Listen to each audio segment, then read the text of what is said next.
Welcome back to Perf Damage. Welcome. Hey, on this show, we're going to do something a little bit different. That's right. We're going to talk about your experience at the Turner Classic Film Festival. Well, it'll be our experience there. Yes, I was there too. You were there. You were there. Yep. All the VistaVision goings-ons. Yeah, but I wasn't the talent, so that's the exciting part. Here we go again. Oh, the talent. Yeah, that's what he's been calling me the last 2 weeks because I had a talent writer. Anyways, we're done with that now. So, yes, we are going to show you the behind-the-scenes footage that we captured and tell you all the goings-ons. Right? Yeah. This is sort of a follow-up episode to our last one about how the whole thing came about. Right. And, yeah.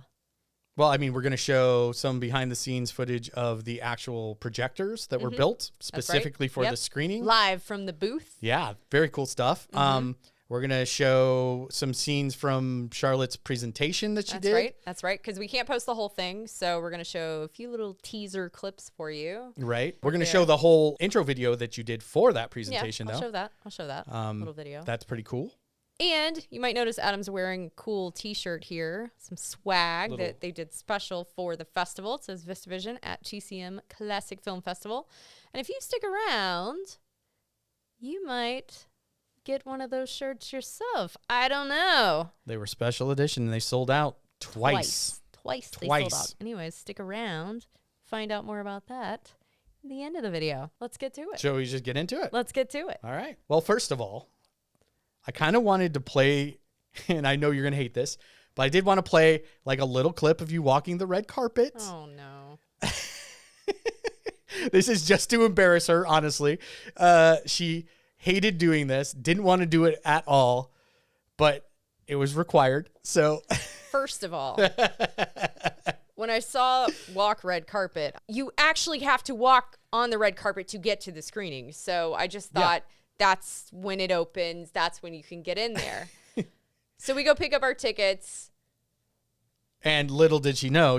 We step on the red carpet, and then I get attacked. Well, she has a handler, first of all. Who says, oh, Charlotte, wait right here. And then whips out a thing with my name on it. Look, I thought it was cute that you were embarrassed by this, and so I just... So we recorded the whole So I recorded thing. the entire experience, and I wanted... And now you want to play And now it I want to here? publicly share it with all of you guys out there, so you can see her like total embarrassment at having to do this. Because I'm a self-deprecator, I'll let you share it. But yeah. You're the worst. Sorry. I couldn't help it. Oh my God, it was so funny.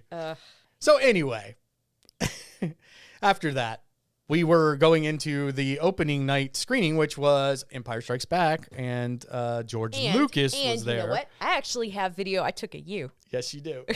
I completely forgot about it until just now. Yep. This nerd over here was watching George Lucas do an intro for Empire Strikes Back, literally on the edge of his seat. Oh, man, I was so excited. I leaned back in the seat and recorded him watching him. I have seen everybody in Hollywood. Nerd alert. But I have never seen George Lucas. And Yeah. so I was just nerding out so you were hard. so nerding out. Anyhow, that was all Thursday. Friday was the presentation that I did on the history of VistaVision, bigger, sharper, better. So I did an hour-long presentation at Club TCM, which you had to have those super-duper cool passes for to get in. It was a very small group. It was standing room only. People started lining up for this presentation 2 hours before they opened the door. Well, I mean, you did debut some outtakes from White Christmas there that no one had ever seen before. I did, yeah. That was they very got to cool. See that. But we had a little video that we started the presentation with, which was fun, which we're going to show you here now.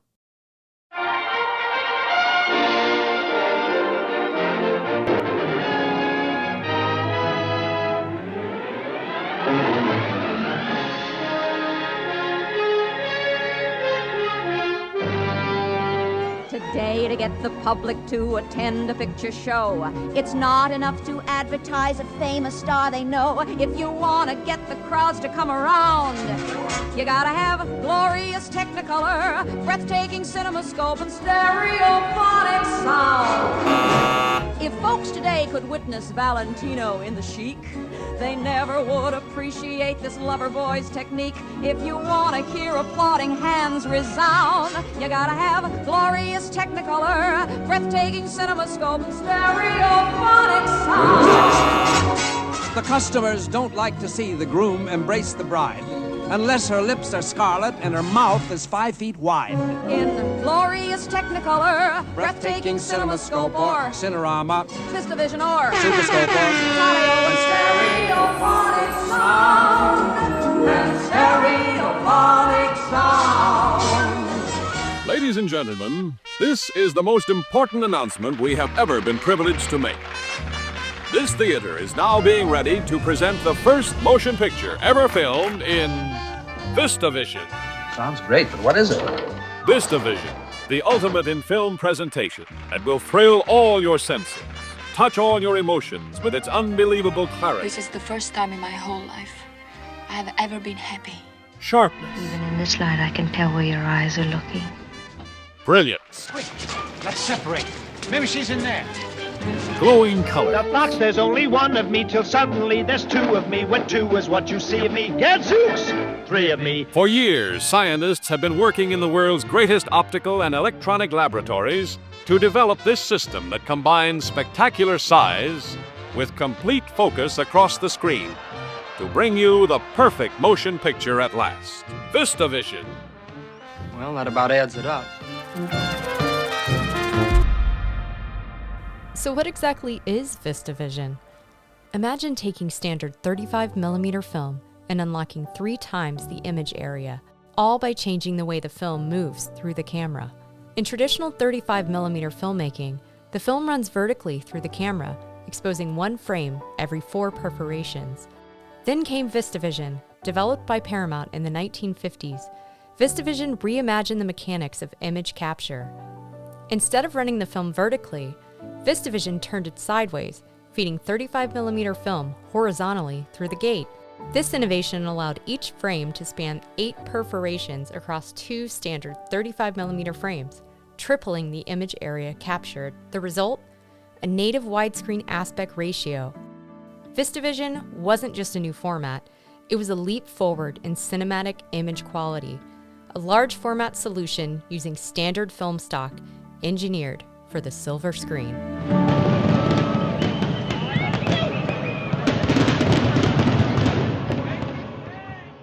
So that's how we started the show, with that, which we thought was the most annoying sound ever.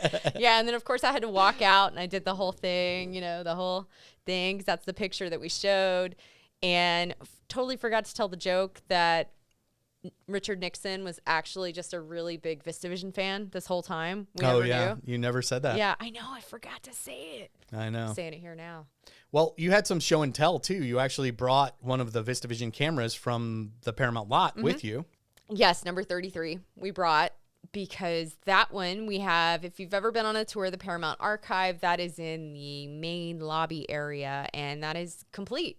It is a beautiful camera. It has movement inside, and it's beautiful. So we had it on stage with us for the presentation, and that was a big hit. A lot of people came up to look at that thing afterwards. Got delivered in a very big, oversized truck. So we had that on stage with us, which was fun just to have it there.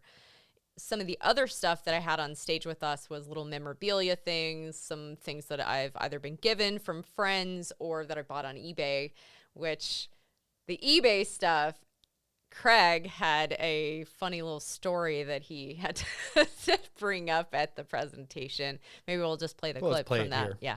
And unlike CinemaScope, this would improve image quality, make it look better. At least that's what they told the execs at the time.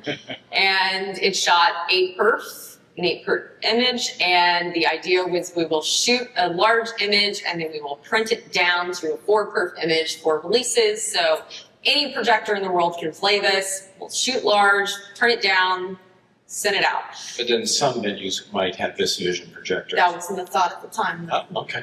Not at the time, per the card, which we'll get to later.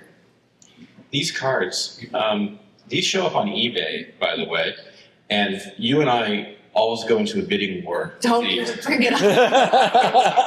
We finally realized that we were bidding against each other. It's not this card. No, Craig told me about this cool card he saw on eBay. Hey, I saw this cool card, but I got outbid. And I had to tell him, Craig, I'm the one that outbid you on it. Right, so if you see these on eBay, forget that she's going to get it. Yeah, sorry, Craig. You won't So let me forget it. all the resources of speaking behind you. Never let me live that down. Yeah, so he has not let me live that down. It was so funny when it happened. Yeah, and when you guys were finished, he tried to steal it. Oh, he did. Yeah, he grabbed that thing and definitely- tried to put it in his coat. did. He was like, "Yep, He did." So that was fun. I mean, the presentation I thought went really well. I did run out of time. We got a little chatty, especially towards the beginning of it, that we didn't do in the run-throughs that we did. There were some things that I really wanted to get to at the end that we ended up running out of time on, specifically some of the debunking stuff that I had all prepped. One of them I feel like I got across really well, and that was about my 6 loves. Right. Well, we have a clip from that too. We should probably play this. This is your by the numbers part where you kind of run down how many films were actually produced in VistaVision, and then it goes right into that. So I think we should play that clip here. So quickly, a couple numbers. 101 features and shorts were shot in VistaVision during the initial years. So 79 were Paramount. So we got Marla in a bathing suit here. Just got her in a bathing suit so that the rank guy didn't feel, underdressed. 13 in the UK were shot by the rank organization. 5 were Hitchcock. When I searched for Hitchcock in a bathing suit, this was the picture I got. Don't Google that. He's not happy. Craig told me not to include the slide, but I told him I'm including the slide. Films that are not VistaVision, that are often reported in VistaVision, including a deadline today which said the last VistaVision film shot in 1963 is not My 6 Loves. It is not VistaVision. Here is the scan of the negative. Notice it's for Perf. It is not VistaVision. If it was VistaVision, it would be that way. There'd be 8 Perfs on the top, not VistaVision. There's a bunch more that aren't VistaVision. I'll tell you about them later because they're going to yell at us. You're going to correct all these problems in your book. Book coming soon. So there you have it. My 3 Loves, not a VistaVision film. Also, my 6 Loves, not a VistaVision Whoops. film. I didn't watch the clip, so right now. Apparently, he didn't watch the clip. He didn't even see the presentation. Yeah, How I was many asleep times? the entire time. So boring. The first negative review. So the other one that I had prepped was about the Japanese films. And that one I rushed through, and I feel like I just bombed that slide because I was not prepared to rush through that one. No, I just needed a little more setup, I think. Well, when you've got the people at TCM looking at you going, because when they flashed a 5-minute warning, we were on slide 39 of 51. So we had been rushing through those slides, and then I kept looking around, and you're out of time at that point because these were some of the last slides that we had.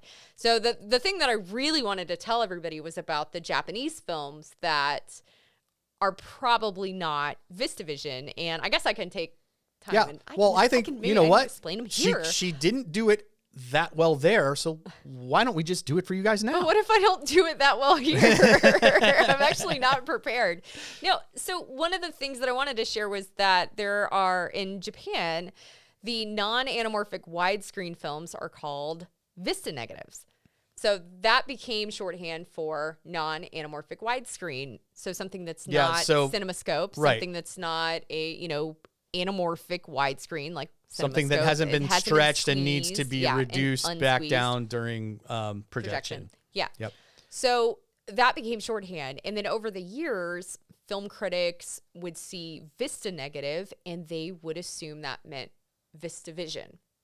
So there are several films, like Death by Hanging was one of them. I can't In remember. the Realm of the Senses is one of them. In the Realm of the Senses, and some other Japanese films that fall into the same category that are all flagged as being Vista negatives. Slowly, some of them have been disproved as being not VistaVision as they've been restored by certain companies. For example, Death by Hanging was restored by Criterion a few years back, and they found when they were looking for this VistaVision negative, they assumed because it was a Vista negative, that it was actually a 4-perf negative. I've been trying to do research, again, for the book to figure out a lot of these films that are flagged in either IMDb or in other books as being VistaVision films, as being these ones that you have to see, especially the Nagisa films that everybody thinks are VistaVision films. I've been trying to figure out, are these actually VistaVision? And slowly I've been finding that many of them are not.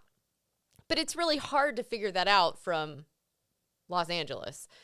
Well, the thing that bugs me is when you see people recommend VistaVision films, it's always Vertigo. It's always North by Northwest. It's always The Searchers. And then it's always the Nagisa films. Now, what's missing there? A ton of Paramount films. Tons of films. Short, Vertigo, yes, Paramount film. But, guy, there are tons of other VistaVision films. She wants VistaVision, true VistaVision films to get some love. I do. That's what you want. Yeah, That ultimately, that's what this all boils Yeah. down to. I did leave everybody at the end of the presentation with, I think, 8 films. I put up a little thing and I said, these films should be released on TCM. You should ask TCM to do a VistaVision marathon, or you should ask Paramount to release these on disc, because these are all films that you possibly never heard of, and they're all really good for different reasons. And so I left everybody with some recommendations at the end of the thing, which we'll also put up here. Yep. And they're worth your attention too. Yeah. So yeah, lesser knowns. Lesser knowns. All right. Well, so that was your presentation. Mm-hmm. It went well. It went well. It was wonderful. Yeah, thanks to the margarita I had beforehand. Secrets. So then what else did you have to do? What was your next thing that you were on your itinerary? She got an actual itinerary of things that she had to do. That was it for the day. For that day, right? Yeah. The next day was all about the VistaVision prints. And that, I mean, leading up to that was just a handful. I mean, getting the audio ready for that took some time. I worked with Liz Kirksey at Paramount and Nick Berg at Endpoint Audio to make sure that all went right. And I mean, those two were the leads on it, and I was just involved just because, of course, I was involved. Just overseeing, basically, yeah. Especially for Weirdo Angels, because that was the one that was Perspecta, and we wanted to make sure that the Perspecta sounded good. And Nick actually owns a Perspecta integrator, and Perspecta is a version of, well, it was an attempt at stereo in the 50s that Paramount used with VistaVision. Right. It was a way of making monophonic sound spread over 3 channels, a left, a right, and a center. But it was always monophonic. It was never like actual discrete audio channels. Right. So it wasn't like you had a separate left and a right like you do with stereo. Right. Mono is always the same. You know, it's just basically one channel, but you could have it play in 3 different speakers. And the misconception about Perspecta is that you could only use one speaker at a time. That's what a lot of people they thought it was all or nothing. It was like, it was all in the center or all in the left or all in the right. What we found out just through working with Nick, because he has a Perspecta integrator, and also Bob Furmanek has been saying this for years because Bob had a Perspecta integrator too. Bob from the 3D archive that you guys met from the aspect ratio talks, is that Perspecta is a lot more nuanced than that.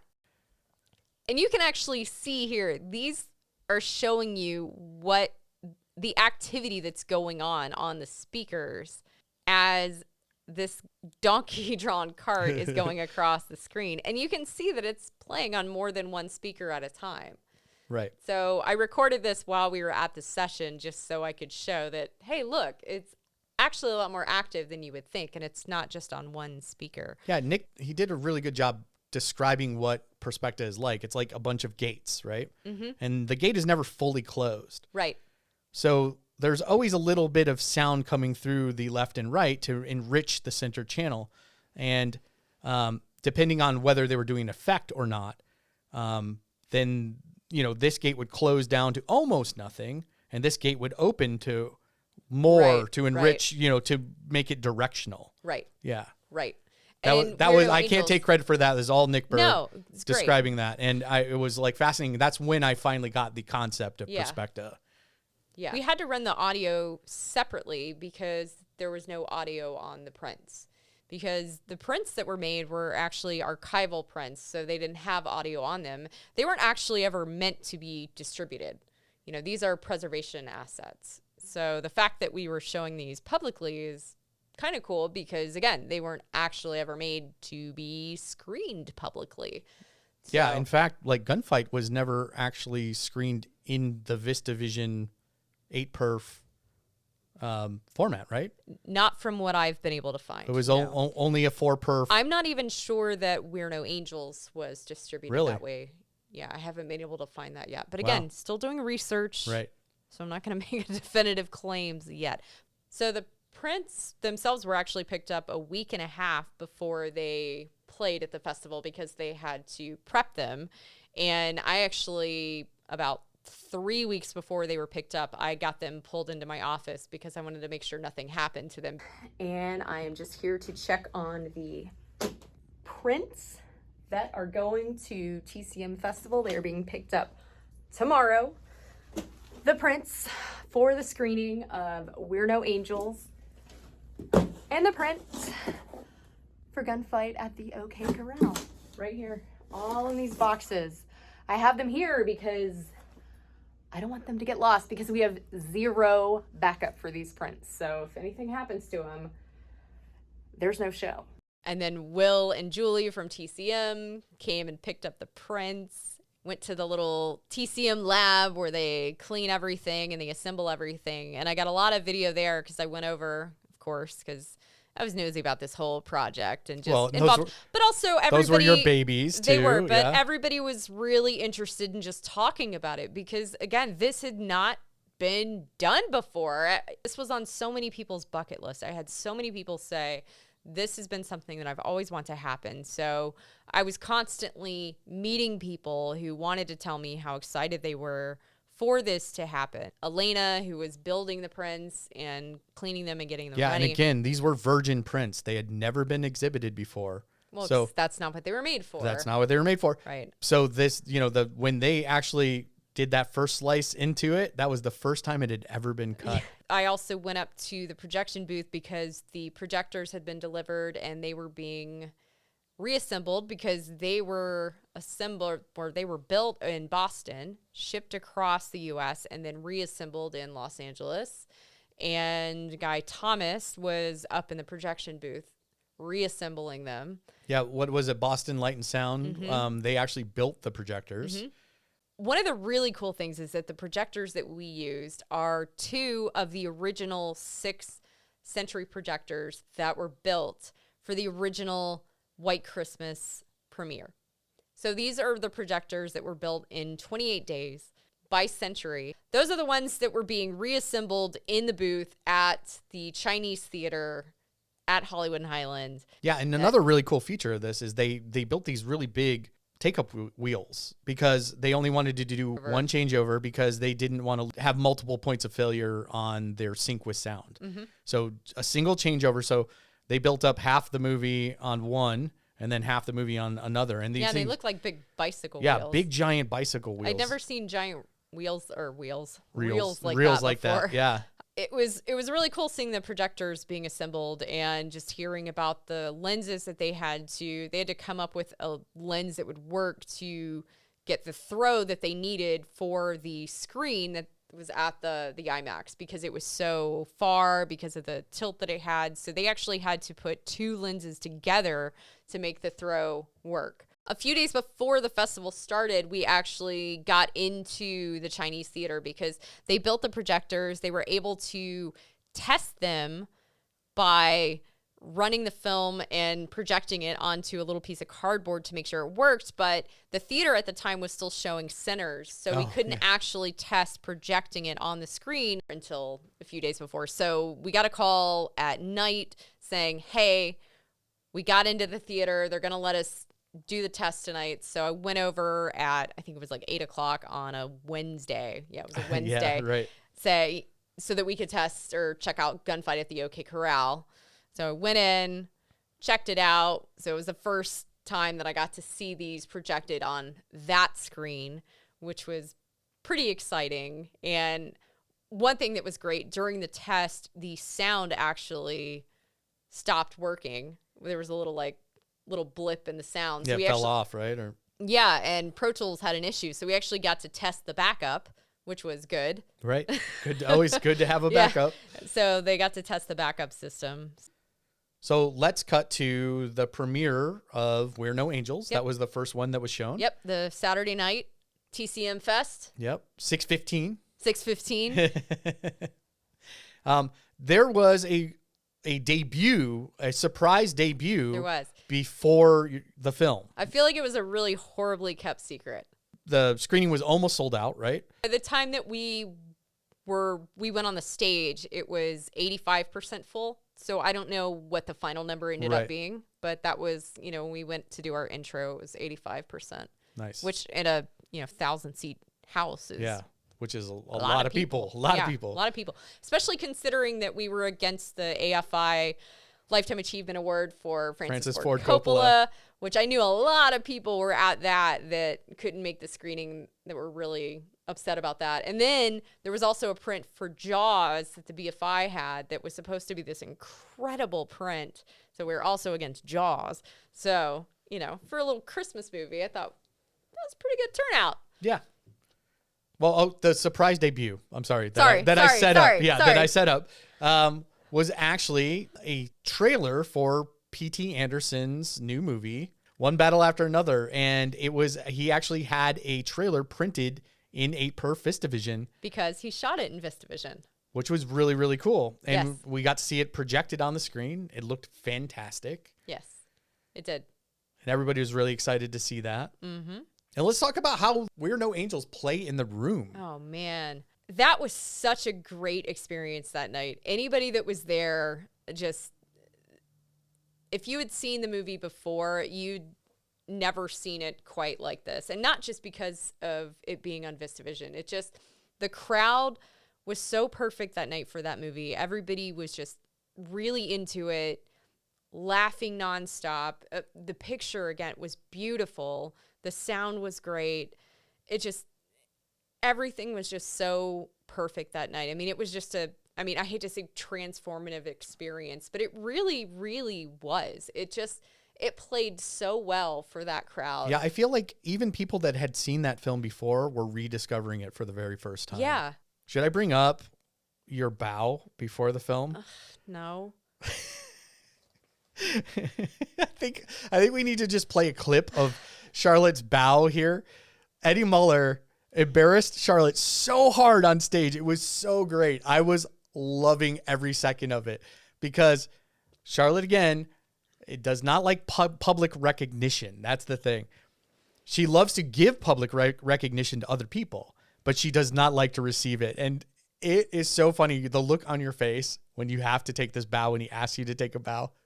He was just standing there. He was not going to move until you took your bow. Yeah. And I think you could see in the video where I punched him in the shoulder and then I leaned over and I said, I hate your guts right now.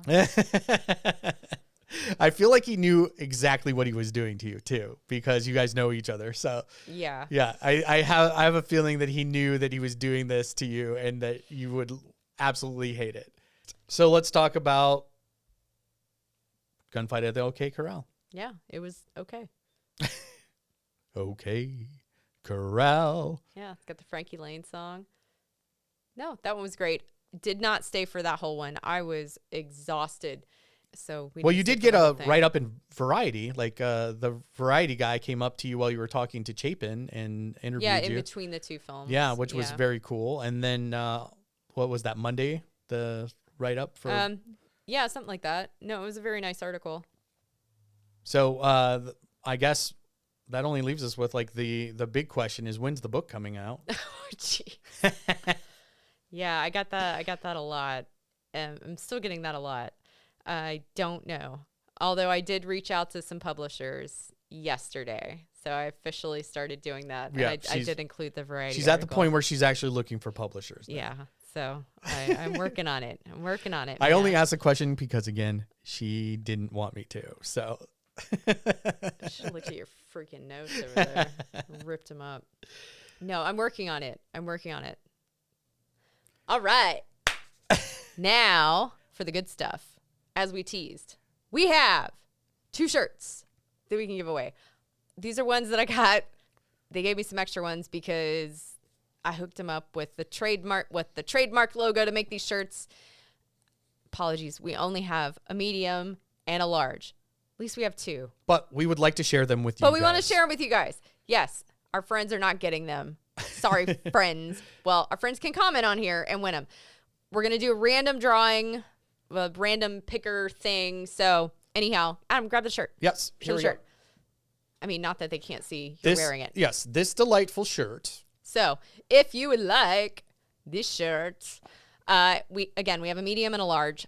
Comment, tell us your favorite VistaVision film, and put the word medium or put the word large, depending on what size you want. Yeah, spell it out too. Do not just put M or L. Put medium or large, the words, because that's what we're going to search on. So we're going to use with our random picker to pick 1 for each. Domestic only, please. We can't afford the international shipping. So I do want to thank. I do want to thank for the presentation though. The Stills Archive at Paramount. Yes. They hooked me up with some great stuff. I don't know that I thanked them really. So if they're watching, I don't know if they are. Caitlin, Becky, you guys are awesome. Thank you for the photos. Yeah, people would say you're rad, very rad. Yeah, they're rad. They're rad for what they did. Yeah, and Joel Lopez, also at Paramount, he helped cut together that opening video. And if there's anybody else, there's other people. I'll put them in the thank yous at the end of this video because I'm sure I'm forgetting it. And we need to wrap this up. Let's wrap it up. All right. Wrap it up. Well, until next time, thanks for joining us here on Perf Damage.